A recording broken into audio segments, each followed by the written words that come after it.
अपनी खोल के बोली पंछियां ने जाना, जो दम बीते सोने रब दा हर दम शुक्र मनाई जा। अस्सलाम वालेकुम viewers, film artist Shahbaz Akmal एक नए व्लॉग के साथ आपकी खिदमत में हाजिर है। व्यूअर्स, आज का जो व्लॉग है वो ज़रा मुनफरिद किस्म का है कि जो मैं व्लॉग्स देखता हूँ यूट्यूब पे या जो मैंने ख़ुद बनाए हैं वो एक रवायती से व्लॉग होते हैं और इन्फॉर्मेशंस होती हैं उसमें, और ऐसी चीज़ें होती हैं हीरो की हो या हीरोइन की हो या और किसी ऐसे हदायतकार की या किसी की भी।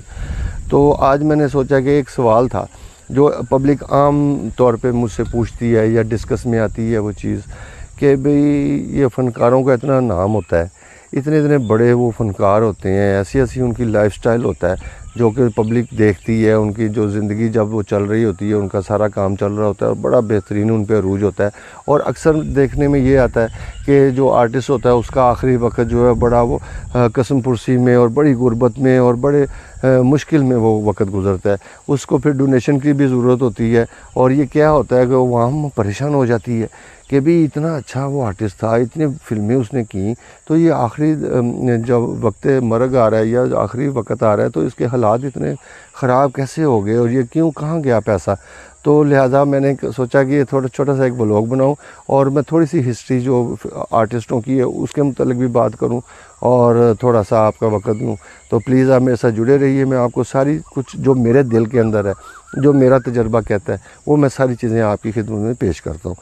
तो सबसे पहले हम स्टार्ट इस चीज़ से लेते हैं कि जो एक हीरो होता है, अब वो एक मिसाल के तौर पर सुल्तान राही साहब थे, वो 2.5 लाख अक्सर लेते थे फ़िल्म का उस ज़माने में, और उसके बाद वो चलते चलते वो 3.5 लाख और 4 लाख तक उन्होंने लिया।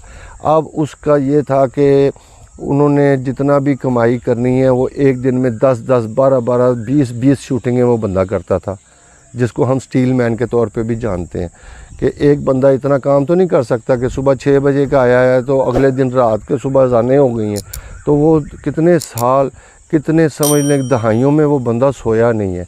वो घर जाके तो वो ऐसे बस आँख करके तो उठना, उसने नहाना है और नमाज़ पढ़नी है जो हमें बताया गया है, और फिर वो सुबह स्टूडियो में आ गया सबसे पहले। तो इस तरह उन्होंने तकरीबन 25 से 30 साल उन्होंने काम किया और 4 लाख रुपये एक फ़िल्म का अगर उन्होंने लिया है तो वो तो करोड़ों रुपया बन गया। मेरी बात समझ रहे हैं? अगर आप उनको हम जोड़ते हैं तो वो ज़ाहिर है करोड़पति बंदा हो गया, कोठियाँ भी हैं, सारा कुछ है।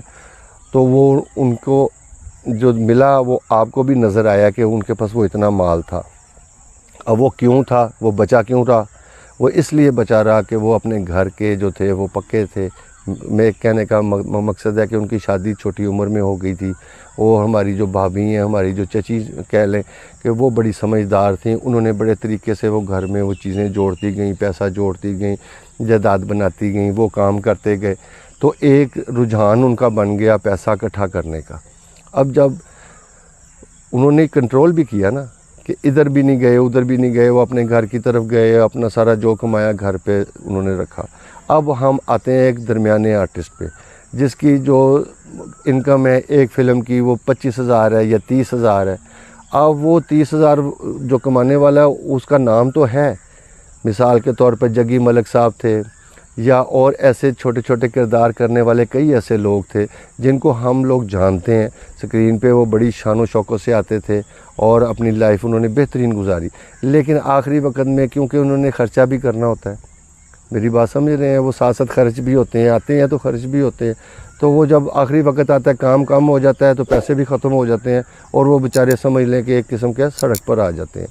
और जो हीरो ने और जो जितने भी अदाकार जो अच्छे हुए हैं उन्होंने, जिन्होंने अपने घर की तरफ ध्यान नहीं दिया, अपने बच्चों की तरफ ध्यान नहीं दिया और बाहर की औरतों को देखा और बाहर इंजॉय किए और सारा कुछ किया, लेकिन जब उन पे वक़्त आखिरत आया कोई ऐसा, जब कि उनकी जो फ़िल्म इंडस्ट्री में उनका काम कम हो गया और वो उतना पैसा उनके पास ना रहने लगा, तो फिर वो जो घर वाले थे उनसे बेदिल हुए थे कि अभी जब जवानी थी, जब इसके पास पैसा था तो ये अय्याशियाँ करता था और हमें तंग करता था। अब ये हमारे बस में आ गया तो इसकी चार पे बिछा दो वहाँ पे। तो वो आखिरी जो उनकी ज़िंदगी थी उसमें उसकी मिसाल मैं आपको दूंगा कि जो अली इजाज़ साहब थे, उन्होंने, जैसे मैंने अपने ब्लॉग में बताया कि वो अपने घर में पार्टियां करते थे और बड़ा एंजॉय करते थे, और बीवी पिछले कमरे में सारा कुछ सुन रही होती थी कि ये बाहर क्या हो रहा है। वहीद मुराद साहब थे, उन्होंने सारी ज़िंदगी ये ऐसी लाइफ ही गुजारी है। वो मैं ये बुराई नहीं कर रहा, ये मैं सिर्फ हकीकत बयान कर रहा हूँ। वो भी मेरे भाई थे, मेरे बड़े भाई थे और बड़ी इज़्ज़त की जगह है, लेकिन जो हकीकत है, हकीकत पे मबनी में बात करता हूँ। उन्होंने सारी लाइफ वहीद मुराद साहब ने एंजॉय की है और घर पे जाके यशियाँ कर रहे हैं और बीवी देख रही है। लेकिन जब उनका डाउनफॉल आया तो फिर बीवी ने बदले लिए और बीवी ने सख्ती की और बड़ी आखिरत जो उनकी जो बड़ी वो ज़िल्लत और रुसवाई में गुजरी। सॉरी।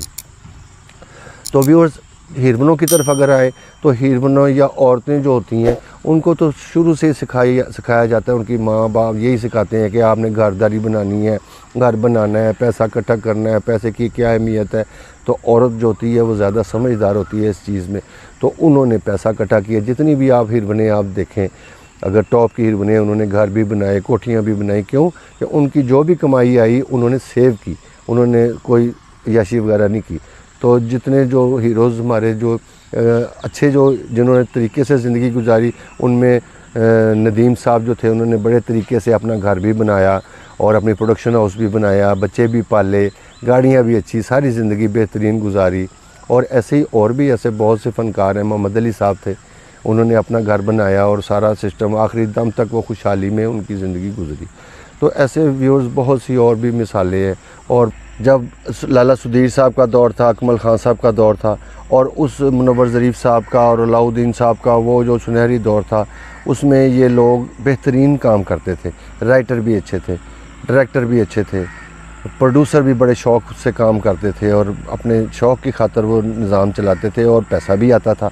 खुदा की ज़ात पाक पैसा देती थी। अगर जो इंसान हलाल की करके खाता है ना, तो फिर खुदा की ज़ात पाक उसमें बरकत डाल देती है। लेकिन वो जब डाउनफॉल आया तो सारी जो हीरोइनें थी, जो मिडिल क्लास के जो फीमेल आर्टिस्ट थी, मेल आर्टिस्ट थे, वो बेचारे घरों में बैठ गए, उनको बीमारियां लग गईं। और कुछ ज़्यादातर तो लोग इस दुनिया में रहे नहीं, वो खालिक की गिज़े जा मिले हैं। क्योंकि जो गुर्बत में ज़िंदगी गुजारना आर्टिस्ट के लिए वो ख़ास तौर पे मुश्किल हो जाता है। तो लिहाजा वो फ़िल्म इंडस्ट्री ख़त्म होती गई।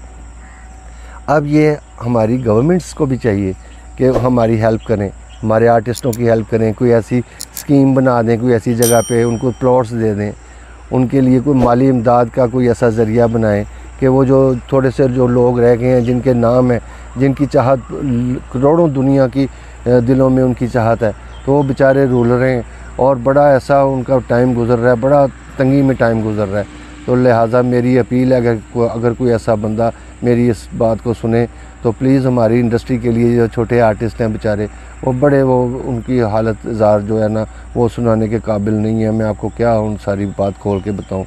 तो स्टूडियोज़ तो बंद हैं। तो मैं अब इस सारा हाल वाल मैंने आपको ये बताया है कि जो आर्टिस्ट, जो बड़े आर्टिस्ट थे, जिन्होंने संभाला, वो अच्छी ज़िंदगी गुजार गए और कुछ गुजार रहे हैं। अल्लाह उनको ज़िंदगी दे। और जो हुकूमत पाकिस्तान है, उसको लाजमी इस चीज़ का सोचना चाहिए, किसी की भी हुकूमत हो, पाकिस्तान फ़िल्म इंडस्ट्री के लिए कुछ बेहतर तरीके का कोई ऐसा सिस्टम बना दें, कोई ऐसी स्कीम को बना दें, कोई ऐसी कॉलोनी बना दें जिसमें वो अपनी रिहाइश रख सकें। और इसके साथ ही व्यूअर्स, और मैं क्या आपको इस इंडस्ट्री के बारे में बताऊं, आपको भी काफ़ी चीज़ों का इल्म है। मैंने ये सारा एक तरतीब बनाई, मैंने कहा चलें, जो ऐसी बात होती है पब्लिक के अंदर, अक्सर ये बातें होती हैं कि फ़लाँ की जो आखिरत है वो अच्छी नहीं हुई, फ़लाँ की आखिरत नहीं अच्छी हुई। तो उसका यही है कि वो जो कमाते हैं वो साथ साथ खा भी देते हैं। क्योंकि हमें वेल फर्निश रहना होता है, साफ़ सुथरा नज़र आना होता है, अच्छे कपड़े पहन के हम पब्लिक में जा सकते हैं। क्योंकि लोगों को बड़ा एक होता है कि ये भी आर्टिस्ट है। तो अगर आर्टिस्ट अपने आप को मेंटेन ना रखे तो वो चीज़ नहीं होती। तो भी इसके साथ ही ये ब्लॉग का मैं आज इख्तिताम करता हूँ और नेक्स्ट ब्लॉग में एक फ़िल्मी ब्लॉग, प्यारे से ब्लॉग में दोबारा मुलाकात हो जाएगी। तब तक के लिए मुझे इजाज़त दें। खुदा हाफ़िज़। कोई समझे या ना समझे, कोई समझे या ना समझे, अपना अलख जगाई जा, दुगुदुगी बजाई जा, दिल पर चाई जा।